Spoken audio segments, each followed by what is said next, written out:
Who put the K in combat? I did. I put the K in combat. I didn't come up with a name, but the K. This is my story. This is my memory, anyway.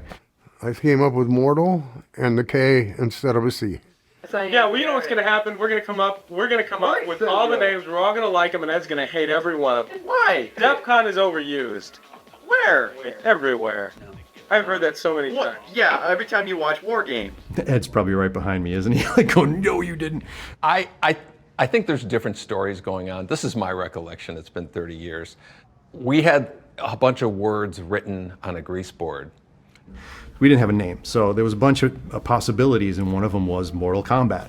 Combat was written, I don't know if it had a K at the time, but Steve Ritchie, he said the words, "What about Mortal Kombat?" They had combat on their whiteboard, but they were all a lot younger than me, and I'm not sure they ever heard of the phrase, "they fought in Mortal Kombat," meaning somebody's going to die. It is what this game is about. It's Mortal Kombat. And when he said that, you know, from my perspective, it was like, whoa, there's the name right there. But I don't remember. Do you remember where the K came from? Yeah, so what I remember was that. And then I think we went to legal with that name, Mortal Kombat, with a C. And they came back and said no, because they couldn't trademark it. Because it was, I guess, a common term. I remember it was John Vogel, right, who wrote the K. Yeah, yeah. And in fact, he might have done that before that conversation with the legal department. As a joke, I was in the room with Ed, and as a joke, I changed the C to a K, and we were like laughing about it. Ha ha ha, that'd be funny, oh, it's so stupid.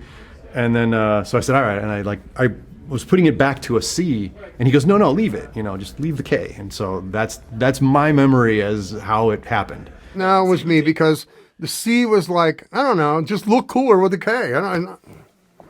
That's my thoughts. And then I think we went back to legal and said, what about if it has a K? And then they went away, and then they came back and said, yes, you can. If you put a K on it, we can trademark it. Actually, John Vogel's involvement does ring a bell for me. I don't think I was enamored with the K. I thought it was goofy. And then when the realization hit that, well, if we change it with a K, we can use Mortal Kombat, it's like, oh, damn it. We're going to give it, like Vogel was right. Yeah. So whether you hate me or love me for it, now C's are now K's.